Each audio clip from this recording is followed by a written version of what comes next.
The power of transformation is in our love.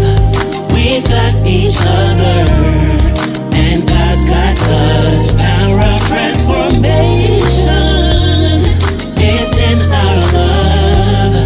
We've got each other, and God's got us. What's up, what's up, what's up? It's your boy Most Definitely in the building. Yeah. Come on. Dr. Carter, Pastor Carter, Elder Carter. Just don't call me collect. Ha. Dr. Carter, Pastor Carter, Elder Carter.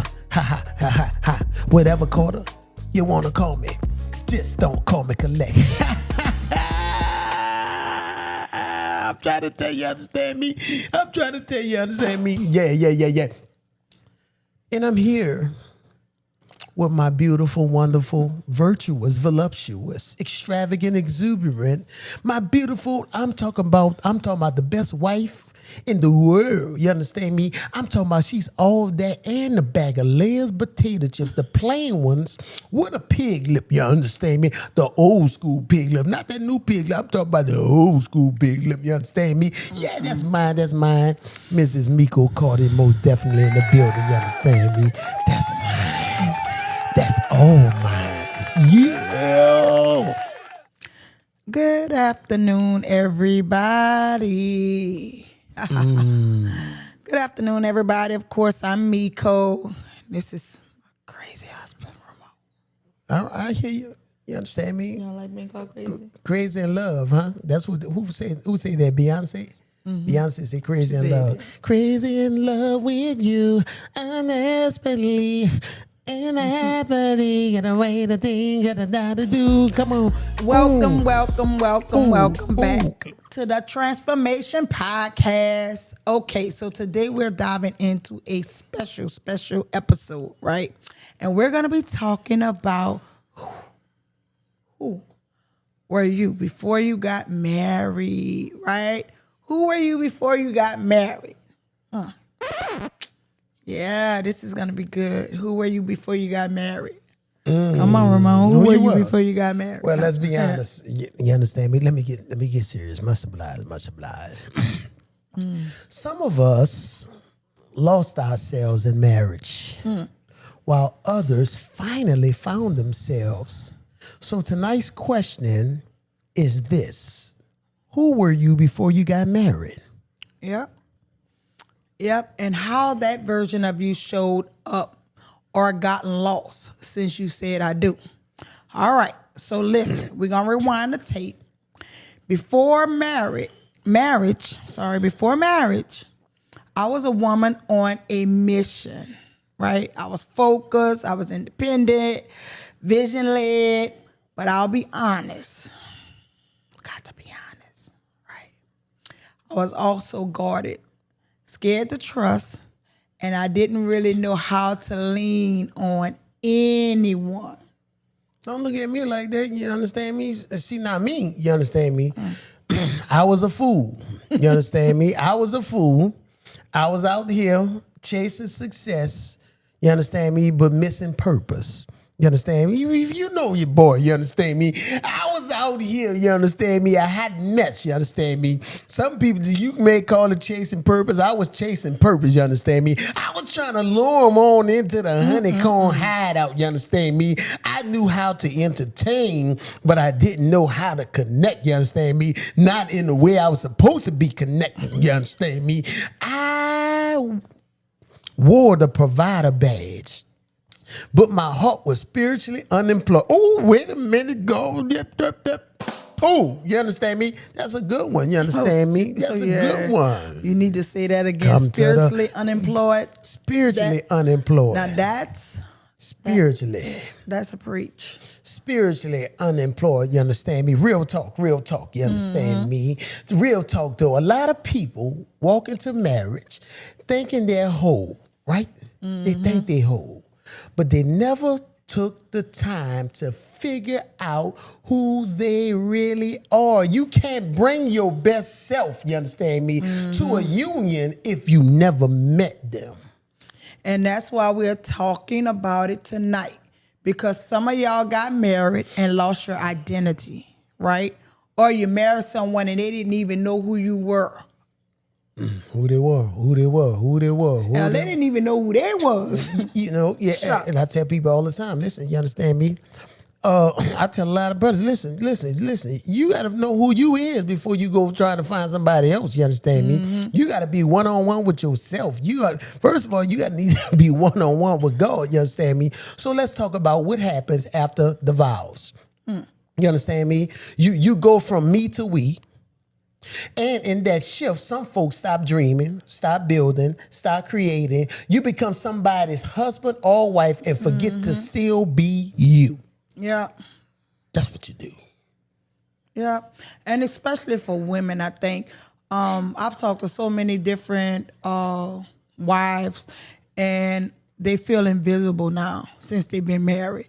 And I'm a wife, of course. I'm a mom. Jesus. I'm running the house. But who am I? Right? Who am I? Who am I? You my wife. I understand I'm You your my wife, boo. but who am I? You my Right? dip. You my honeycomb. You go from being a boss babe to burnt out, and nobody even asks you how you really doing at all. Nobody don't really care. So it's like, Now, fellas, we go through it too. We walk in thinking we gotta be everything. And then feel guilty when we feel tired. See, marriage has a way of revealing the parts of you never worked on. You understand me? If you lack discipline, it shows. If you never healed, it shows louder. And I tell a lot of brothers, I say, listen, bro. Listen, bro. If you can't contain your flesh as a single man, you ain't gonna be able to contain your flesh once you get married. Straight like that. but there's a blessing behind it because marriage can also refine you, right? There's fire. You know, it can either burn out or be lit. Why you keep looking at me? You understand You me? don't want, I mean, we having a conversation, but you don't want me to look at you. Yeah, I see you looking at me. You understand me? I see you looking. But you don't want me to look at you. You can look at me all you want. You understand me? Shucks, I won't look at you again then. Shucks, Look at man, me, I was y'all. just looking. You understand me? Hey. I mean, I won't look at him, y'all. I'm So- not going to look back at him. So all jokes aside, you understand me? Let's go deeper, you know? Let's go deeper. What did you sacrifice when you got married, and was it worth it? That's a question. That's definitely a question. So what did I give up? Independent. I gave that up. I'm not as independent as I was. Now I feel like I can call on you to do certain things that otherwise I'd have had to do myself. I don't have to do that anymore, which is a good thing to be married and when you're independent and you ain't got to call. You ain't got to worry about doing everything on your own. I had to learn how to compromise. You know, when you're by yourself, you know, things usually go the way you want it to go. But when you're married, you got to kind of compromise. And that wasn't really easy, but I mean, me being the person that I am, it wasn't as hard as it can be for others. So the other good part about it, I gained a teammate, right? So instead of me doing things alone, I have somebody to experience and share things with. So that's a good thing as well. And, you know. I'm listening. You understand me? Yeah. You know, so you said you gave up independence. Yeah, I gave up You gave independence. up. Now listen to me. She gave up independence. I did.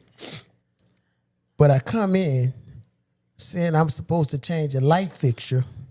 I came up here and Miss America up on top of a table way in the ceiling putting in, changing out a whole life fiction. You understand me? Talking about Miss Independent. You understand? She still got doggone be doing some doggone stuff. She'll change the tire if I let her. I gave up selfishness. You understand? But let me just say this. Let me just say this. Let me say this. I also gained a partner, and a cover. Where's my covenant? Like you like to say all the time. Wait a minute, it's my turn. I know it's your turn, but why? Where's my? I'm just saying though, you was up there fixing a life fixture. Listen, look, it's all good. Because if I ask my partner to do something, right? I still have some independence in me, but not totally. I'm giving it up a little bit. Well, listen. I gave up selfishness. I had to die to my ego, but I gained accountability, purpose, vision. Our marriage brought me back to God, back to real joy. I wouldn't trade that. You understand? Even I was with God, but like I tell everybody, my wife is the first woman I've been faithful to. You understand me? I apologize to everybody else. You understand me? But you know, God is good. You understand me? I was saved, but I wasn't all the way saved. I was straddling the fence. You understand me? And guess what? I was through God. He's still working on me to make this more than just a dream. The sun and the earth and Jupiter. Let me and just Mars. say this: some sacrifices are healthy, and they got some that are silent killers. If you give up your dream, your identity, your voice, that's not a partnership at all. That's prisoner. For real. That's not a partnership at all. It's like you're in prison. And some of y'all listening right now, you understand me? You're grieving. You're grieving a version of you that's gone. You understand me? But you don't have to stay there. You understand? My wife still, you know, she the woman that she just switch up some things. I'm still the person I've always been. She still has her independence. Right? You understand? Even in her marriage, in this marriage, she still have her independence on things that she enjoy doing. Yeah, because sometimes I like to have alone time. Like just, I don't know. But that's something I kind of gave up too, because when I was by myself, I would take time for myself and like just get a room or something just to get away from everything, and I can recalibrate my thoughts and everything. And another thing I gave up is, you know, like certain things that I will wear. Like I gave that up. Don't make that face. I gave that up, but it was and in the beginning of me doing it, it was sort of a struggle, but not really that bad of a struggle, you know, because I would put certain things on and I'll be like, I don't know if I should put this on, and then I'll ask him and he'll be like, what you think? If you gotta ask me, then that means you shouldn't even be wearing it. So over a period of time, I got relaxed with it, but then I felt like after a while of like changing that, I felt like a part of my identity was being lost, right? And over a period of time, I just was like basic, and I'm like, dang. And I had to like snap out of it. And I'm like, wait a minute. I don't have to really, let's go. So you said you was, you know, you had the stuff you used to wear now. What kind of stuff that was you used to be wearing? I don't know. I mean, just onesies and stuff.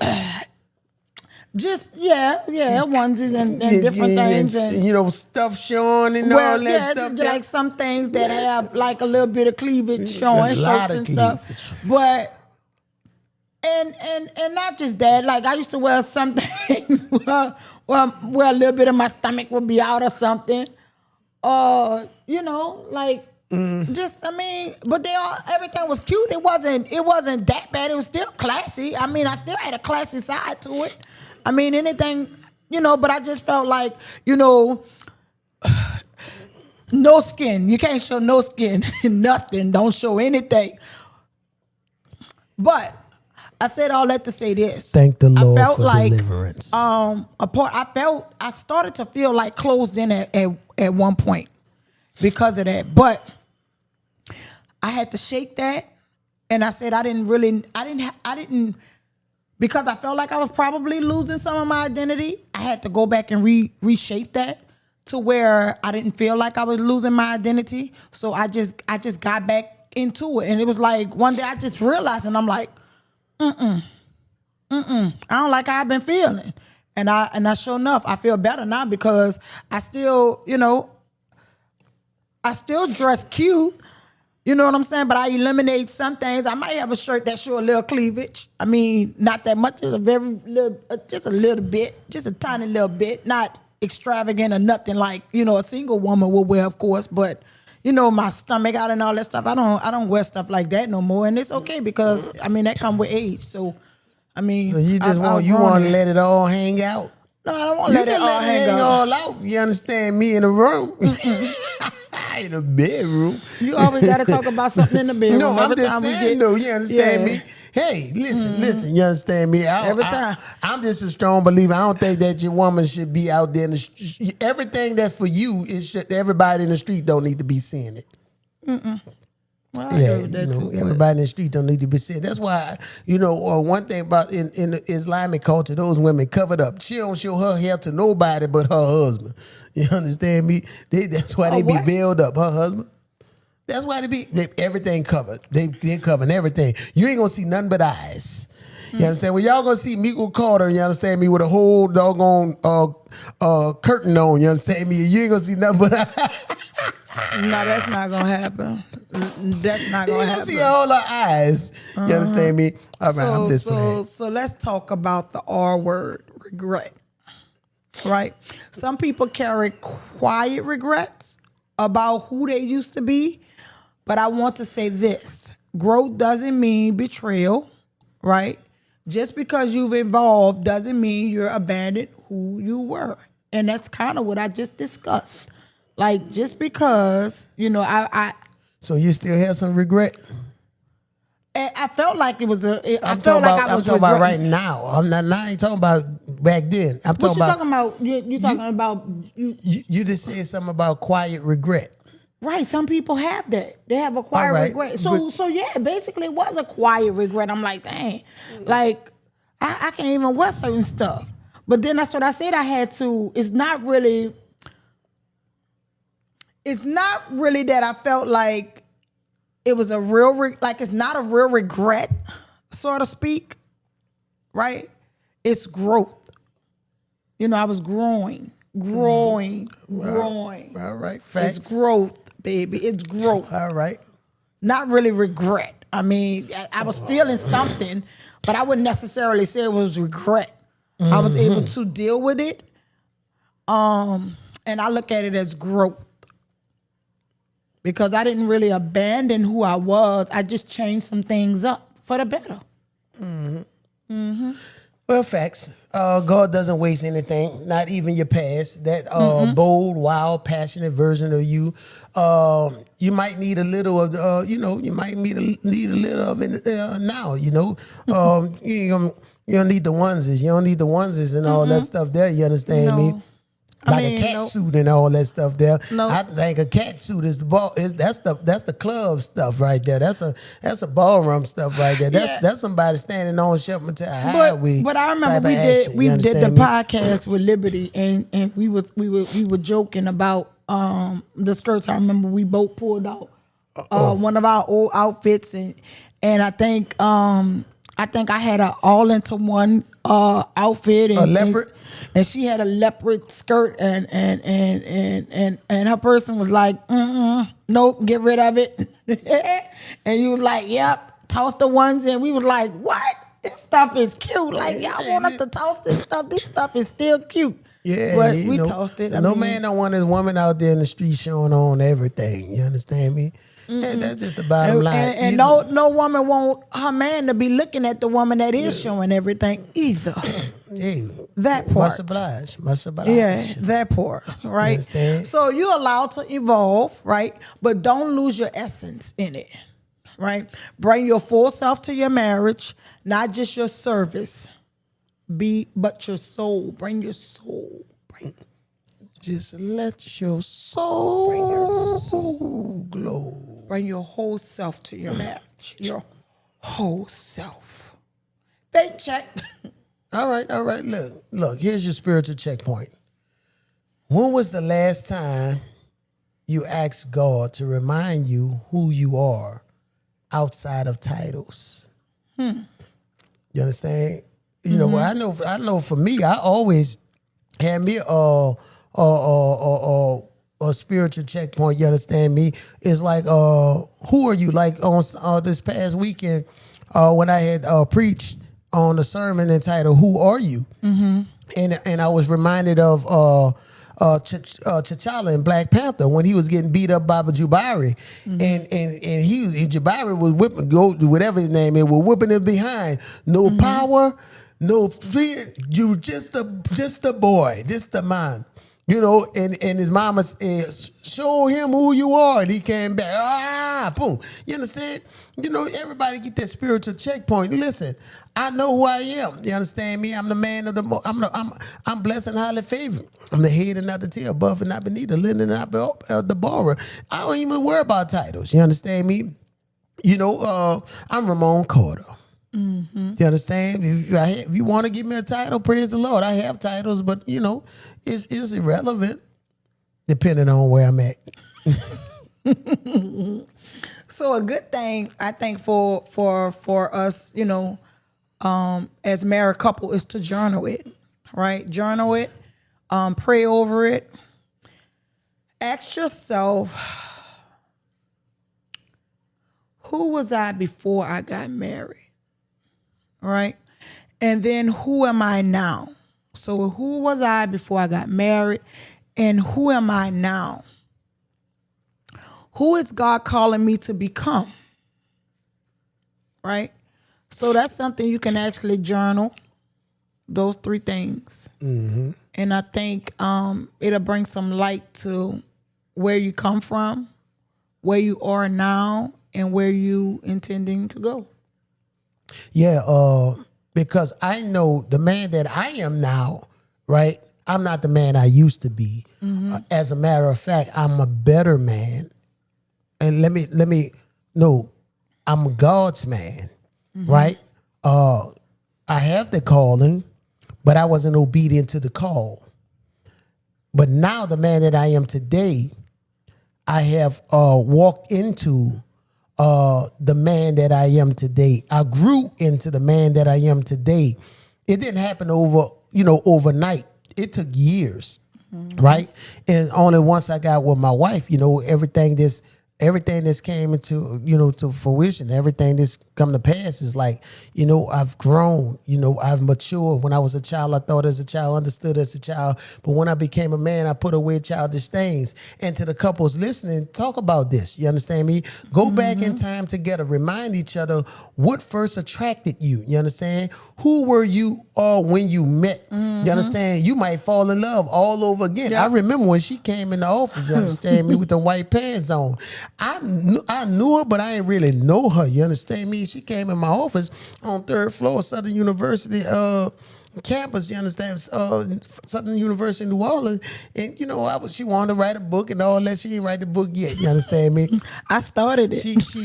That was years ago. She didn't write the book yet. Listen, she wanted to learn how to. If y'all know, writing a book is not easy. Around this All sucker, right. and she done doggone all that stuff there. And I said, dang, when she sat in the office. I'm behind my computer, and I'm like, dang, I didn't know she looked that good. I seen her on social media, and I remember way back in the days, people don't know, I've been knowing her, not really knowing her, but way back in the day. I'm talking, you go back way in 1995, you understand? But I ain't never, you know, I was just a street boy. You understand me? Yeah, God know what he was doing, because if he'd came at me back in 95, you know, so nothing would have shook. Yeah, you know, so it's all good. You understand? It's all good. So I just, you know, I got her now. But what you just said was really important about going back and remembering who the person was before you met them. I'm not gonna lie, that really works. Like for real. Like I will go back and look at pictures of us, and even like if I'm upset or mad about something, and I just go, if I'm in my phone and I scroll back, or even if I'm not upset, if I just happen to go back in my phone and look at pictures of us back, it brings joy to my heart. Like it'll put a smile on my face, and it'll shift my whole mood, because it remind me of why, you know, I did say I do, why I decided to date this man knowing he was shorter than me. Why you looking like that, sir? Huh? That's the thing, froze or something. So, but yeah, that works. So I think everybody should take a trip back down memory lane to kind of, make you remember why you decided to be with the person that you're actually with. Yeah. Why are you smiling like that?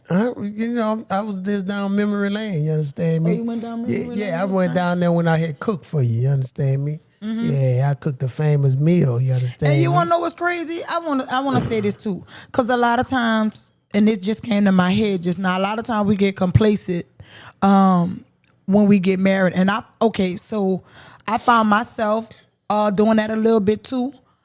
Of course. It ties into, you know what I'm saying? Well, let me say this. When we first met, Ramon and I used to go out a lot. We used to do a lot of things together, right? And since we've been married, we don't do as much. Like everything we do now is mainly on a business side. So we don't do a whole lot of stuff that's really, really fun. Everything we do, we make fun what we're doing inside the business, but like we don't really have fun like how we used to do. We used to walk in the French Quarter. Well, we don't live in the French Quarter. we don't live down there no more. We don't live down there no more. But there's pretty places that we can actually go. Here where we at now, but so we go somewhere. We go places. But what I'm saying is, we used to do it a lot when we first met, and I'm making a point here because a lot of times when couples get together, they do a lot of things, right? Mm-hmm. And then when they get married, they get complacent, and then they don't do the things that they used to do, and you don't really realize that's taking place until you sitting somewhere bored or you just like a thought in your mind like, dang, like we don't really do nothing. You be getting bored? And you be getting bored? And I just asked you a question. I said you be getting bored. So that's the question. She be getting bored. She talking all that stuff. But when I talk, hey baby, let's go do this. Oh, I don't feel. I'm tired. You understand me? Because she be working with them children all day and all that stuff. But no. The weekend come. I like planned events. I like planned. I do spontaneous too. Like, don't get me wrong, but it's like Ramon picked the worst time in the world to do something. He'll pick time where my hair ain't together, I'm looking a hot mess, to say, come on, let's go do X, Y, and Z. But I got a trick for him now, though, because I'm always put together now. But that's when I was going through my phase of my identity, not knowing who I was before I got married. I found myself again.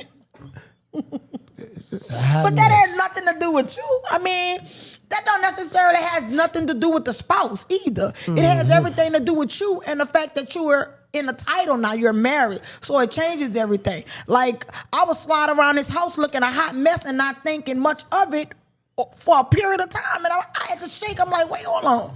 Like, I can't be doing this. Like, I got to put myself together. So I have myself looking like I'm about to go out, in the streets or something for when my husband come home. I gotta call my boy Dr. Round 2. Give me that shake back sauce. Give me that shake back sauce. Man, this man here. The shake back. That shake back sauce. Come on. Ooh. Want to shake it. Shake it. Wait, I'm a little confused. Is this advertisement? Huh? What is this? Are we advertising for the shake back sauce? No, I just reminded of the shaking back. You understand me? That might be a paid commercial. You understand me? So you were saying that were like referencing to me that I no, you were saying shake, but you had to shake back, and I just you just thought about the song. I was reminding about the shake back sauce. You understand me? Well, yeah, I gotta get some of that when I get to New Orleans. I gotta get some of that. But that's a thing for us women too. You don't want, and even for men, once you get married, you really get complacent. Like, you got to remind yourself that you got to keep up what you did in the beginning when you got with your partner versus just getting in a relaxed state and not doing it. You know what I'm saying? You don't want to be walking around in sweatpants all the time or looking like a housemaid all the time, every day, all day. Like, No, I don't think that's and for you men, you don't want to be walking around letting the hair grow out the top of your head, peach fuzz at the top of your doggone head and not shaving. Why? Because you already married, you got a wife, ain't nobody watching me, ain't nobody looking for me. Yeah, but your wife is. Your wife want to see you looking good. Your wife want to smell you smelling good. I love when my husband come to bed smelling good. Oh my God. And he knows it. Oh, he knows it. This man, what a best cologne. He smells so good. I put a little dip. He know what he be doing. Yeah, I mean, she gonna be Yeah, all on me. he know exactly understand what me? he be doing. And she gonna be all on me when Ain't I nothing put like a this good on. smelling You man. understand me? She gonna be all up on me. Yeah, for real. Yeah, This man cuts up too bad. But yes, so I would suggest that we do a couples challenge. all right. Right? And we're gonna post throughout the week about the challenge. And we want each of the couples that's watching to take a 20-minute, just write a letter. Take 20 minutes alone to write a letter to your pre-marriage self. Okay. All right, go ahead. Then read it to each other. And read it to each other. Mm-hmm. Don't take my thought. That was my thought. Oh, all right. Nah. Do you have something you want to say outside of that? Oh, no, I ain't got nothing to say. Oh, okay. Well, don't take my thought like that. But You know? yeah, I think every couple should, just each person, just sit down. You sit down as a wife and write down who you was before you got married and who you are now. Right? And your spouse could do the same thing. Your husband, he can write down the same thing. A lot of men don't like to do all this kind of stuff. They look at this as some corny behavior. But I mean, if you with the right partner, he not gonna mind doing that with you. Especially if you have somebody that's fun and most people, for the most part, you got to figure out a way to get your partner to do certain things if they're not, in that area. That's another topic though, but yeah. So yeah, that's gonna uncover some stuff. But remember, healing happens in honesty. Yeah. Well, that's if you got some type of traumatic stuff going on from your past versus who you are now. But I get it. So if this episode has spoke to you, do us a favor and share. Right? Share with someone that needs to hear this message. And if you enjoyed it, give us a thumbs up. Leave a review if you like. Right? Mm-hmm. Yeah, y'all know what time of the day it is. Y'all know what time of day it is. And don't forget to follow us at the Couples Podcast. Mm-hmm. Go to the website, www.thecouplespot.com. I didn't check today. The Couples Pot on the Couples Pot on Facebook, the Couples Pot on Instagram and YouTube. And on YouTube. Y'all watching us here the Couples on Pot, YouTube. on YouTube. Shucks, praise the Lord. Jesus wept. You understand? Yes. And stay tuned till next week. Stay transformed. And stay together. Yeah.